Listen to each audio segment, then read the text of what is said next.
On every life's journey, we encounter many firsts, and those moments shape the course of our lives. Welcome to My First Year podcast series, and this is My First Year, the anthology. And I'm Sophia, creator of the series.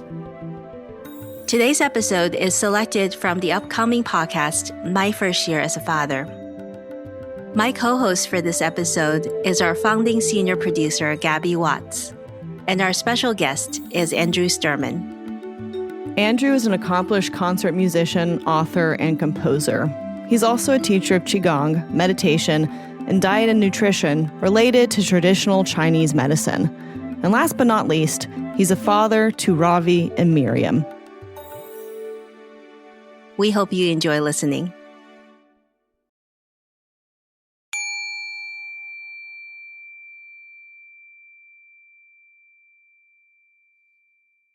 Right before your first son was born, where were you in your life, and what was the decision that made you want to become a parent? Wow. Well, I had our two kids in a little bit what you might call midlife. I was just past 40, and I had been living quite a busy life, working in the musical community of New York City and traveling a lot, concertizing all over the place.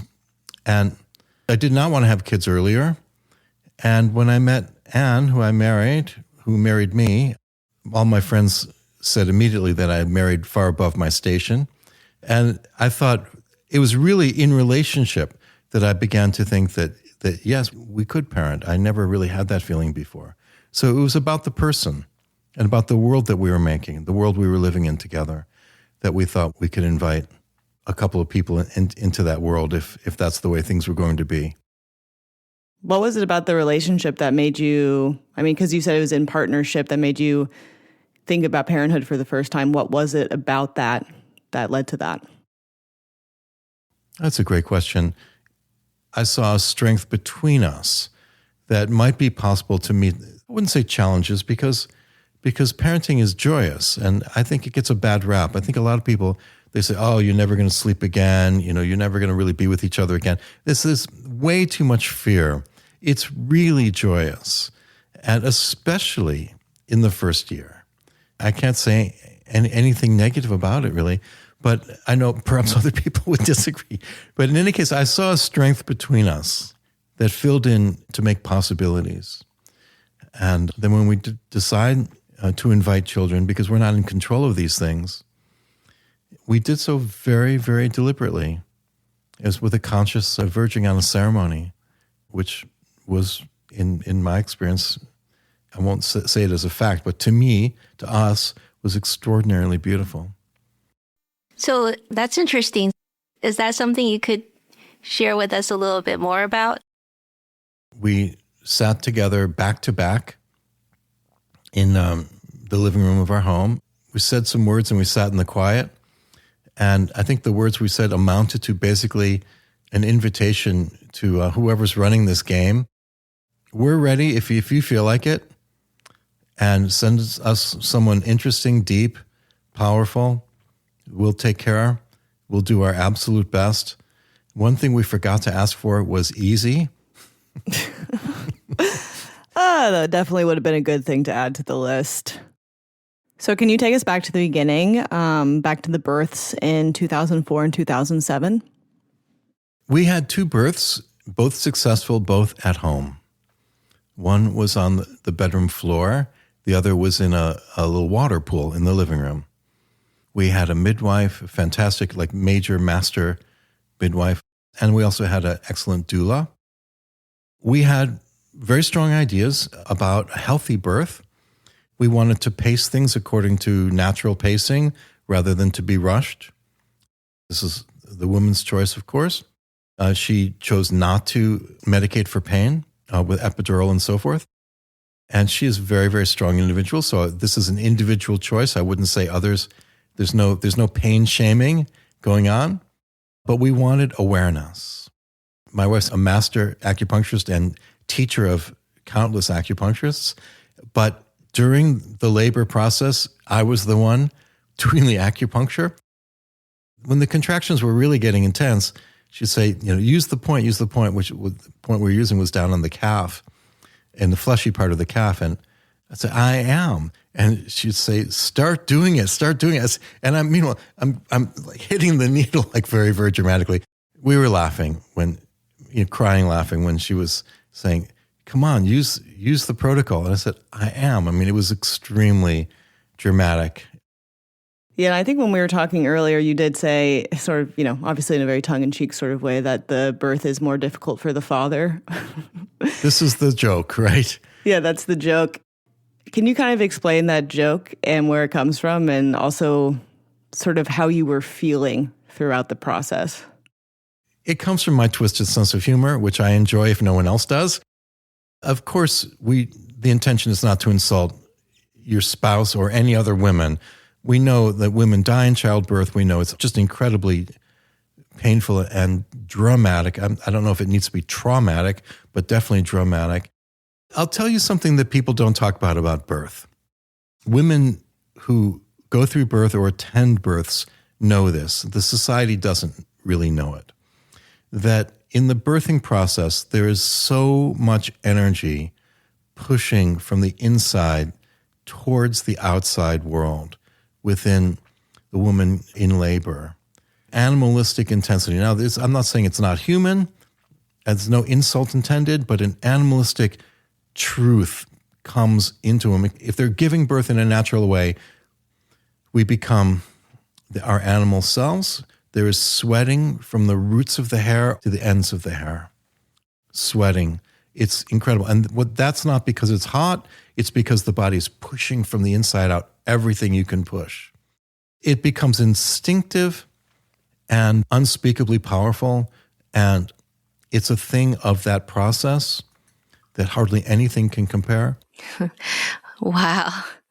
And a little bit past halfway through, when I'm looking at this, like watching my partner, and she said, well, I think this will be easier the second time. I looked at her. That's what you're thinking about now? It was the funniest thing because it was so intense. This is part of the superiority of women, right? Yeah, absolutely. And then they say, okay, let's do this again. As the birthing partner, you're relatively helpless. But the thing is that, no one's sleeping. It's intense at the mystical level. It's not normal intense, okay? So a birth and a death share intensity. It's as if heaven itself is opening up and offering insight. You have a doorway into heaven at this point. Everyone feels that. If you attend a birth, you could be like just an interested party who's allowed in. You feel this mystical completeness. And it happens also if you attend a dying process. Those are the two times. And I would say, again, this is how I amuse myself, but I'm also quite serious. Everyone is a mystic attending a birth or a death. But only the mystics are still mystics the day or two after. People fall back into the regular routine, right? Fair enough? So the point is that this can change you if you're paying attention, if you're open to change, and that nothing really is the same. Yeah, that's pretty profound. But then, especially for the dad, after the birth, you're kind of on duty. It's for the mother, it's about inviting the baby to breastfeed, to be on your skin. The skin to skin is incredibly important. The baby's building the microbiome because babies are born sterile. And so the microbiome begins to form, begins to grow within instants or even during the birthing process from the mother's body. This should happen. It must happen. But then a real focus, and this is the focus of the dad, in my opinion, is on the mother's recovery. I would say that in the modern world, we are not rebuilding new moms very well. There's at least a month of recovery, at least, let's say 3 months of actual recovery. And that's where the dad needs to cook, needs to make sure everything's going well, needs to be the one on duty when the baby's crying. Of course, the mom is the mom for feeding and so forth. But as much as you can do, you're on duty. We talk about the toxic masculinity. I think it really comes into play if you're having a child and the day after you say to the woman, okay, cook me my dinner, that's absolutely pathological. I mean, it's disease thinking. I don't think that the husband that can't make food and demands that kind of care and so forth, wash my socks, cook my dinner, I don't think that's normal. I think we got into that in some weird way of misogynist culture. I would like to say that this is normal, that we take care of each other. And there's a baby to take care of, and we take care of each other. And there's a lot of instinct that comes into play. So I did a lot of cooking. I would love to hear about the moment that, you met your son for the first time. And in our previous conversation, you were talking about some of your expectations you had about what it means to be a person, how we are created, nurture versus nature. And you had some pretty huge shifts pretty immediately in the way that you thought about that once you met your child for the first time. Yeah, well, he was born, he was very mellow right from the beginning. Now he's a young adult, and he's I wouldn't call him mellow per se, but he's thoughtful, he's a sensitive person, very sensitive person. But he was very mellow in his first appearance.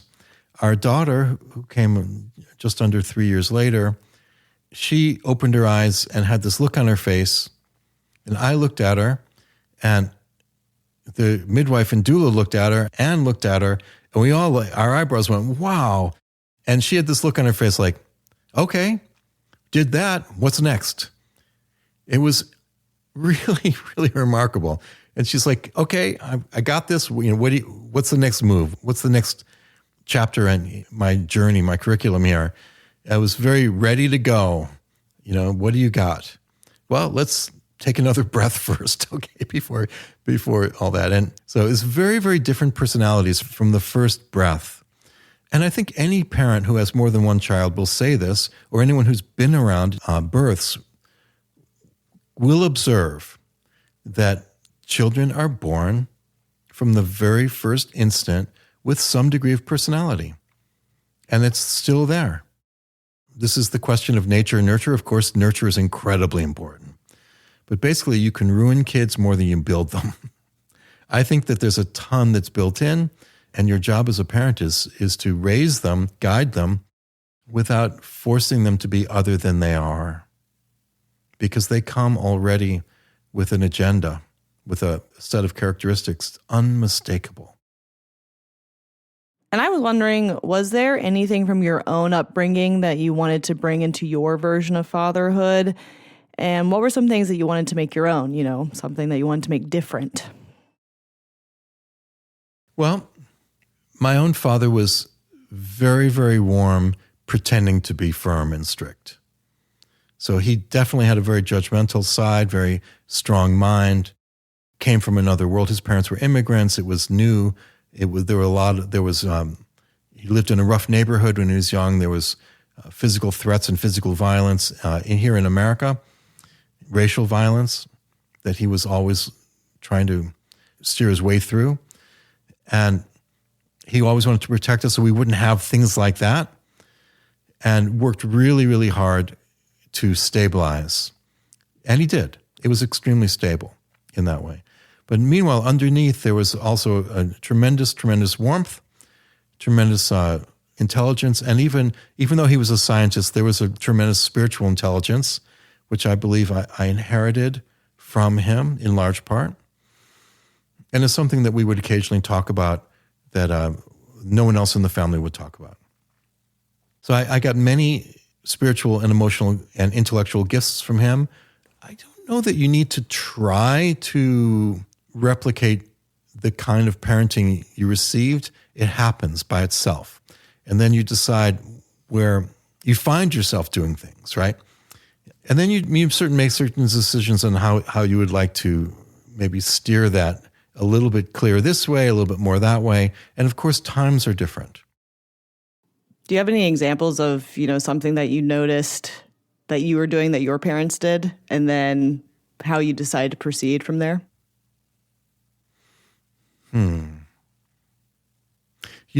What's really interesting is if you have the good luck to have children while your parents are still in the world, and if they're close enough, and you watch them with a newborn, with a 1-year-old, with a 3-year-old, you get, even though they are older by 20 years, 30 years, 40 years, you get to watch how it was for you.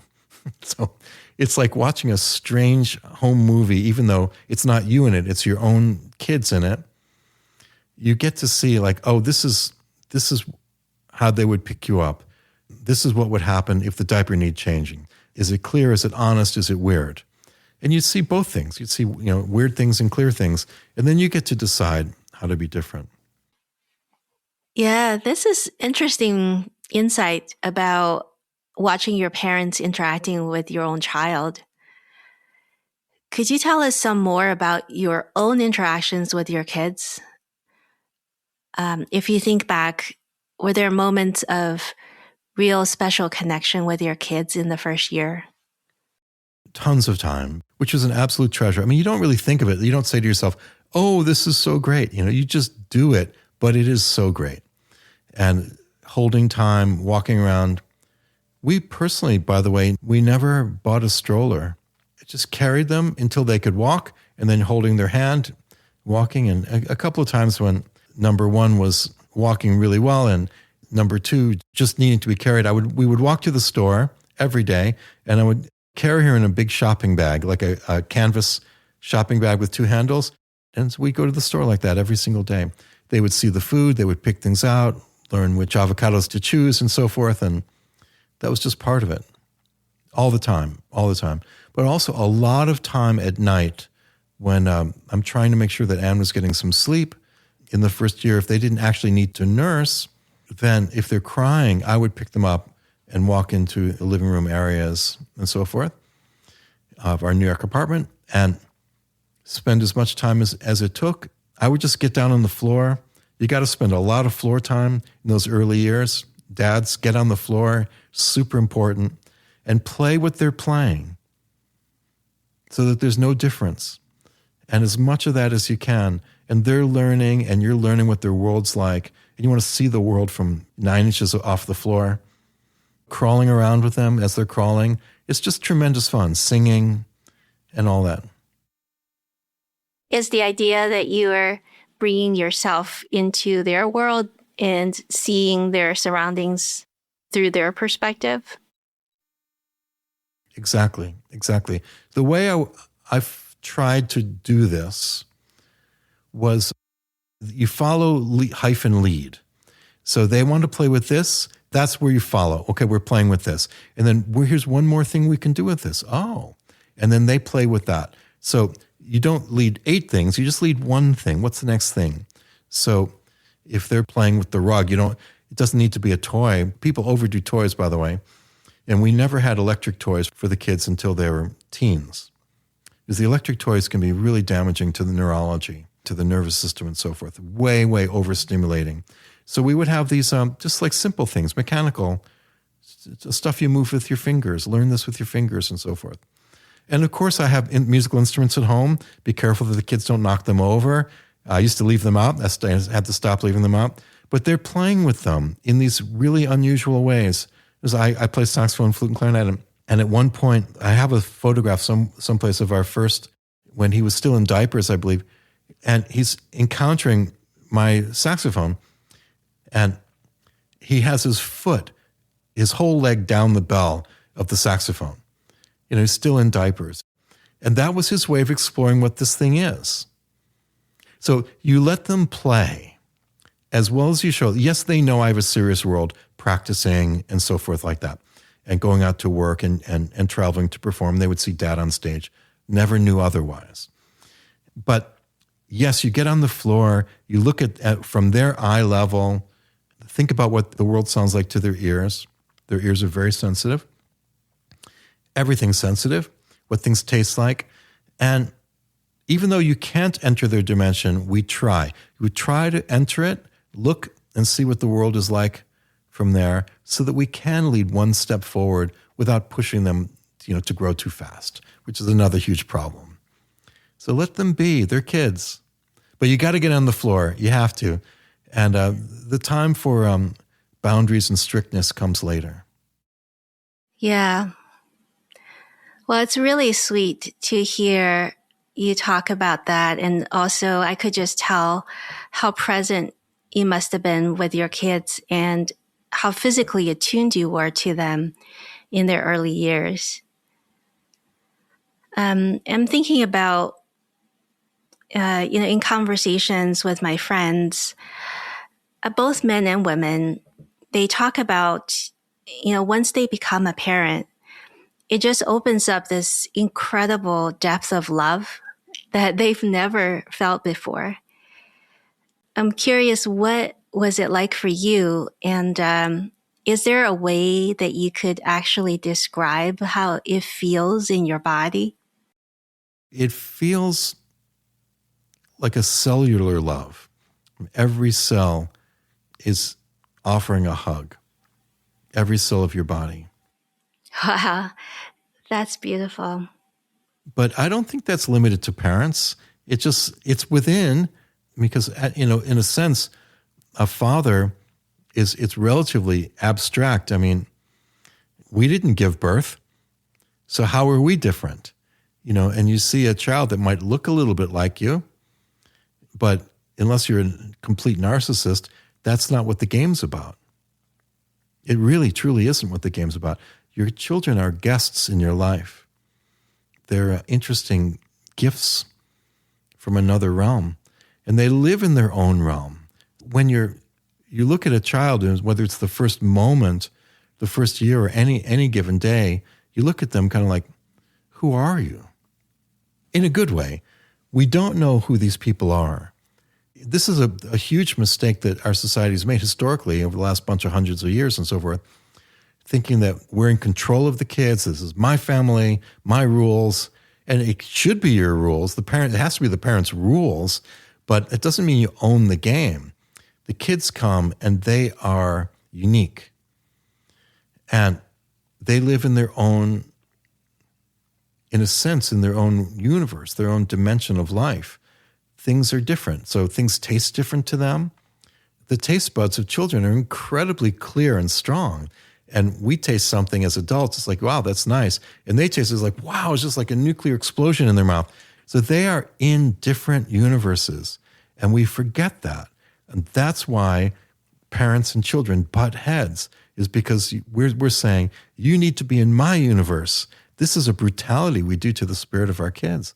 And so this is the paradox. We have to raise them. You have to tell them what the rules are without forgetting that they do really live in and are evolving in a parallel universe. So we have to teach without utterly controlling. And no one's ever done that perfectly well. Nobody. It's not possible. But I can tell you something a little bit interesting that my son said as a young adult, maybe a couple of years ago, when he's doing really well now, but he had a couple of tough years and, late adolescence. And at one point he said, you tried to solve everything just with pure love. Sometimes it takes something else. And I looked at him and I thought about it and I thought, look, if we're going to err on the side of just loving your kids so much that they call you on it later, that's probably a pretty reasonable mistake to make compared to say, well, we disciplined them way too hard. I left them in a cold room crying so they would learn not to cry, which is, that kind of thing is relatively popular. People speak to that. We never did that. We are always responsive. The first year, you are responsive. So there's no mistakes from the baby side in the first year. Well, I was wondering too it seems that you're talking about the first year and you kind of automatically fulfill this role as, you're reactive. That's kind of like what you're doing, and you're like a caretaker. And the first year isn't as difficult as later years of parenting. But were there any specific moments in the first year that was kind of a hardship that you didn't realize that was going to happen? Well, our first guy used to like to sleep with us, which I think is a beautiful thing. I think kids are scared when they're on their own asleep. When you're sleeping, you're vulnerable. And I think there's a primordial scare in children. And I don't think kids should be scared in their first year. I don't think they should be terrified, waking in the night all alone. I mean, think of that in a primordial sense that, kids out in the wild, like in cave existence or something like that, and they wake up in the middle of the night and they're alone. There's no tribe around. They would be vulnerable to any kind of predator. It's a primordial fear in the dark in the night alone. So our little guy would sleep with us, and we had a sleeping place for him right nearby, but he would often sleep with us. And then what he liked to do was what they call the H, where here's one partner, here's the other partner, sleeping parallel as adults do, and then he would sleep sideways with his feet in your eyeball. There was a lot of feet in the head thing I wasn't expecting that, and they were soft little feet and lovable little feet, but feet, in your, like, waking you up like, and it was funny. It was funny, and it was amusedly difficult. I think the difficulty would come if there's a health concern for anyone in the family. And we had jaundice at the beginning, and we handled that with actually Chinese herb and one of the artemisias that we would just sort of, dab his lips with a little bit. We had a pediatrician, and she wanted to use some stronger protocols for jaundice. And we said, it usually resolves. And she said, yes, but. And we said, no, we will watch very carefully. And that resolved perfectly. Well, I do wonder about the way that you went through the birth, also sort of raising your kids. It's not as conventional as, most parents in the United States, I would say. Obviously you incorporate a lot of Chinese medicine, different wellness practices that people aren't familiar with. But how, as a parent, did you ever feel judged by other people with your sort of particular style of parenting? And how did you deal with that? Unless I'm forgetting, it didn't feel judged. We had people asking us for teaching on it because Anne's a master teacher of Chinese medicine, acupuncture. I am teaching diet and in Chinese medicine dietetics, including fertility and pregnancy and postpartum and weaning and pediatrics. So more than being judged, we had people ask for advice. Can you take us through this? We would like to conceive, and it's not going so well. So we would teach a little bit. And there were one or two friends that did judge us. I think I even lost one or two friendships because we weren't going through the hospital system sufficiently to their judgmental view. And it's very sad. I love my friends, and it's a shame to lose them, but that's not really my choice. It's more their choice. Yeah, I could totally see that. And I would say that it's their loss. So speaking of being unconventional, you and Anne both have such multifaceted careers, right? I'm curious, when your kids were young, there must have been moments where you had to compromise and adjust your schedules.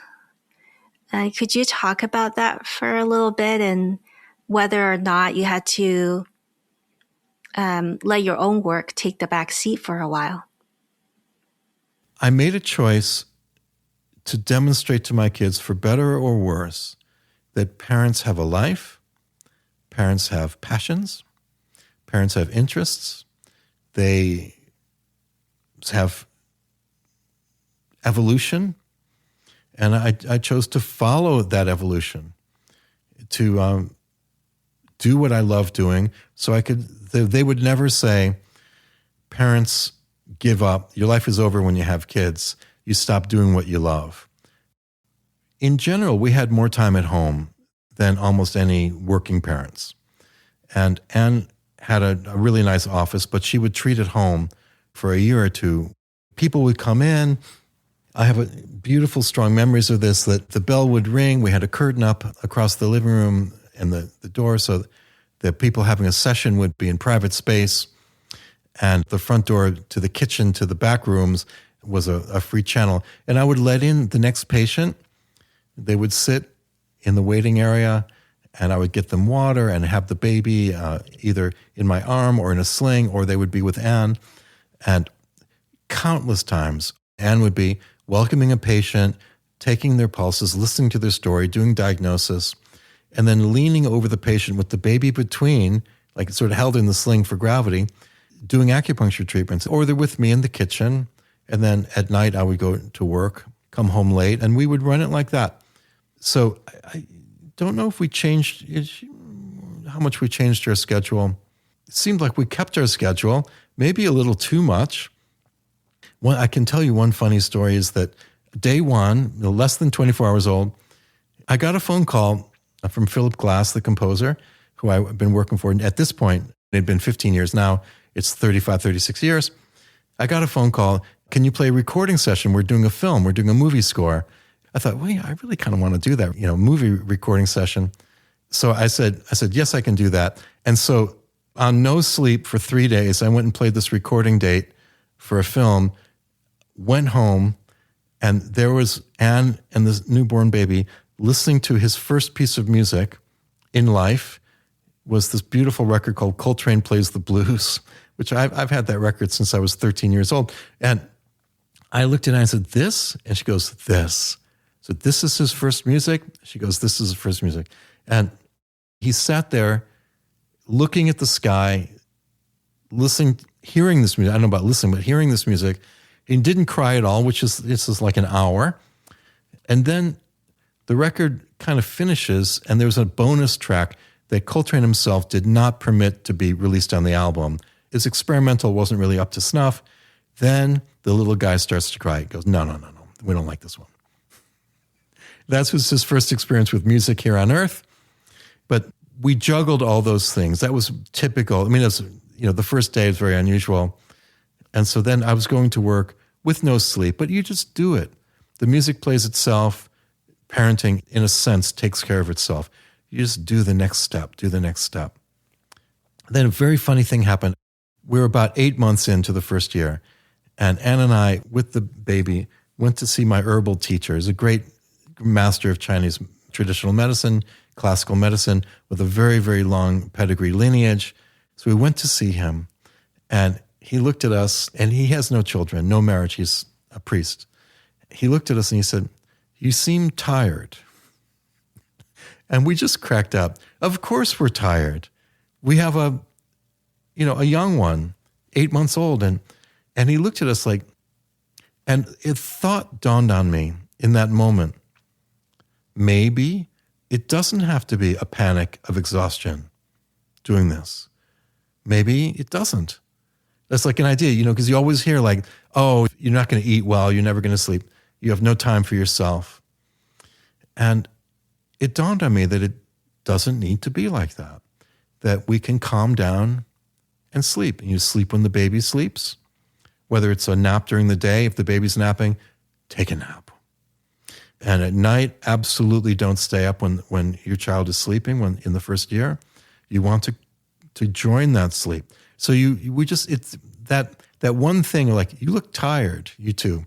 It was so ridiculous of a thing to say from a supposed master, right? But in fact, it was masterful, and it opened up this whole idea. Maybe we can get rest, and it's quite possible. I think we did much, much better after that. Yeah, we did. So it's funny, the little things, right? The little idea that somebody plants in your head, because we have these suppositions that it's going to be incredibly hard, that your life changes forever. It's just different. I think that's a great perspective to have. And I am wondering, though, when you had your kids, you and Anne, you're freelancers in these unconventional careers, how did you deal with everything financially? My approach to money worries, which are very much a father thing, in the conventional sense. In our family, we have two working parents, of course, but the fathers, sometimes they're conditioned to take this on as their main reason of life. I don't think that's, well, everyone do your own thing. my approach to it was just stay busy, work as hard as you can, checks come in, keep working. And I never really thought about it beyond that. And that worked rather well, as a matter of fact. But to worry about it when you can't do anything about it, that'll ruin the family. And it does. It rips families apart. I will say, because for me, parenting has been with 2 kids.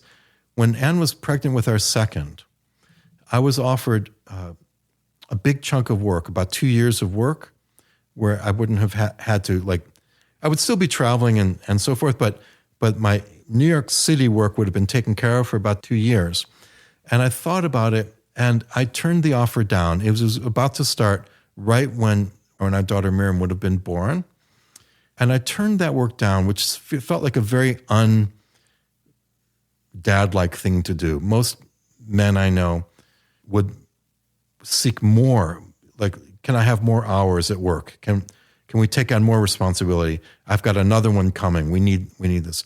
And I thought to myself, when I discussed with Anne, I need to be home more, because we have one who's still very, very young, and you will be in birth recovery, postpartum recovery.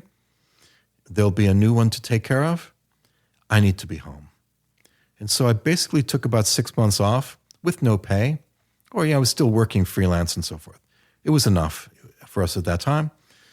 But I did a very atypical thing, I think, in some people's minds. It made sense to me. I thought about it when that offer came in of this big chunk of work. I thought about it and I said, let me sleep on it for 2 days. And I had terrible dreams, anxiety. And I just knew it was wrong. I followed my gut on that. I said, no, I need to be home. And not so much for the newborn. I need to be home for the 2.5-year-old, for that relationship. And then now, 20 years later, if I had worked those 2 years, I wouldn't be able to find the money. You know that it wouldn't be here, right? And whether it's small money or huge money, it doesn't matter. You would not be able to find it. And the time at home was an absolute treasure. So I don't regret that decision at all. I think that was maybe one of my best decisions ever. I was home more. That was the point. Home more and happier. So something that I think fathers forget. Fathers can be very, very happy, but we do forget sometimes that in that first year, they won't remember to tell you, but they're absorbing and learning what the world is. What world did I get born into? And it's very different than the one we were born into and the one our parents were born into. Unrecognizable. And you want it to be happy at home. Yeah, that's a great point. And you've said in our interview that you don't think parenthood fundamentally changed you as a person. But at the end of that first year, how did you feel different? There's an interesting thing that happens, and it happens of course, everyone's a different person, it happens in different ways. But there's a certain sense of, some people would call it validation, that your life is not just a selfish life anymore. Of course, it would be false to think that our life needs to be selfish if we're single or not parenting. Is absolutely ridiculous. But nonetheless, a lot of people feel this. I think I felt some of it, that finally things were serious.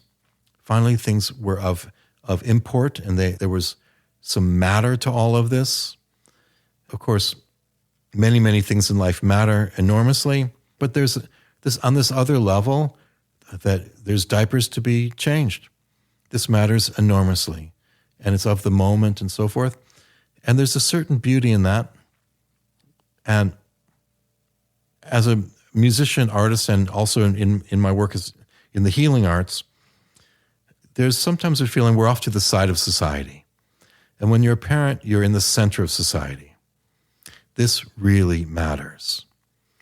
And so that's a beautiful feeling. And I think that grows. I don't think it should define us. I don't think that adults should, or parents should, use their children to define their life and to make life worthwhile and so forth. But nonetheless, it does feel very important. So it's joyous. I think the first year, that's the word I have for it. Well, Andrew, thank you so much for talking with us. Yeah, thank you so much, Andrew. Oh, thanks for having me. Talking about family, it's so private, but what's more important?